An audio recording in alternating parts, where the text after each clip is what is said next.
바텀이라고 하는 건 요때는 용어라고 번역하는 게 좋은데 어떤 용어냐면 생물학적 통제. 근데 여기서는 이제 통제라는 말을 쓰지 않고 방제라는 말을 썼네. 그 뜻이 그 뜻이겠지. 자, 이 생물학적 방제라는 용어가 사용되어 왔고 때로는 굉장히 넓은 맥락 속에서 그리고 맥락 무슨 말인지 모르겠으면 그냥 상황 이렇게 번역해도 된다. 그렇게 해서 이제 다뤘던 거야. 커버 다루다. 뭐를 다뤘나? 완전한 범위의 생물학적 유기체 그리고 생물학에 근거한 제품들. 생물학적 방제라는 용어가 굉장히 넓은 맥락, 넓은 상황에서 사용됐고 이 상황은 완전한 범위의 생물학적 유기체나 생물적으로 근거한 제품을 다루는데 이 용어를 사용했다.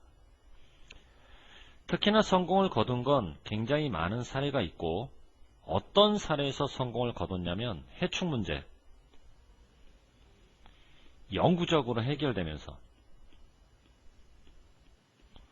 해충 문제가 어떻게 영구적으로 해결됐냐면 문제를 일으키는 해충의 자연적인 적 합쳐서 천적을 외국에서 수입하는 거야. 그렇게 해서 성공적으로 천적을 생태계에 정착시키는 거지. 우리나라는 아닌데 예를 들어 우리나라에서 황소개구리라는 해충이 발생했잖아. 황소개구리를 잡아먹을 천적이 없었단 말이야.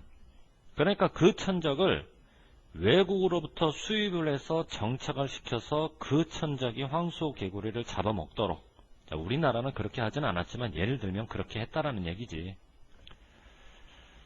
자, 중요한 거는 위드라고 하는 무슨 사가 붙었냐면 전치사가 붙었고 여러분들 아는 것처럼 전치사 다음에 주어 플러스 동사를 써버리면 안 되지. 그러니까 여기가 아무리 수동이라도 이렇게 비동사 플러스 pp 완벽한 동사의 형태로 수동태가 나오면 안 되고 비동사가 없는 pp만 나와줘야 된다는 얘기. 이렇게만 말해도 무슨 말인지 알겠지? 자, 여기까지. 천적 도입을 통해서 생물학적 방제에 성공을 했다. 그런데 천적 수입을 통해서 생물학적 방제가 이루었던 성공이라고 하는 것은 완전한 성공이냐? 아니, 대단히 제한적인 성공이었어. 주로 어디에만 제한됐냐면 특정 유형의 생태계에만, 특정 유형의 해충에만. 그러면 이제 그와 같은 특정 유형의 생태계나 해충을 제외한 다른 생태계나 해충에서는 이 생물학적 방제, 수입을 통한 성공하지 못했다는 얘기인데, 예를 들어 이제 생태계 중에서도 다년생 생태계 이런 경우에는 성공을 했고, 또 줄뿌림 작물 뭐 이제 이런 경우에는 성공을 했지만 그 밖에 다른 경우에는 성공을 하지 못했다. 여기까지.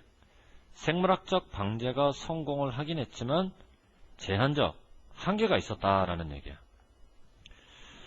그러면 도대체 이 한계는 왜 발생한 걸까? 진짜 문제가 되는 것은 효과적인 천적이 결여, 쉽게 말해서 없었다. 그것 때문이었을까? 그건 아니었고, 생물학적 방제에 성공해서 한계가 됐던 진짜 이유는 관리 관행 때문이었어. 쉽게 말하면 생물학적 방제의 관리를 제대로 못했다는 얘기고, 성공해서 한계가 있을 수밖에 없었던 문제는 집중적인 연구가 결여 없었다는 얘기지.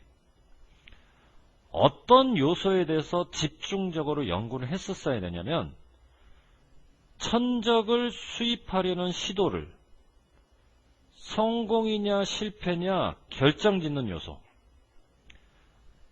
천적 수입의 시도가 성공이냐 실패냐를 결정짓는 요소에 대해서 집중적인 연구를 했어야 되는데 그게 없었어. 그래서 생물학적 방제는 한계가 있을 수밖에 없었지. 자, 여기까지. 생물학적 방계가 왜 한계가 있었냐 그 이유를 설명하는 글이라고 보면 돼. 자, 그러면 이 글은 전반적으로 생물학적 통제가 성공을 하긴 성공을 했는데 완전 성공은 아니지. 한계가 있는 그런 성공. 그렇다고 이걸 실패로 볼 수는 없는 거고. 그러면 그 한계의 이유가 뭐냐를 설명하는 글이라고 봐야 돼. 대안 제시가 아니라. 알겠니? 무슨 말인가? 별 내용은 없는 것 같아. 통과하자고.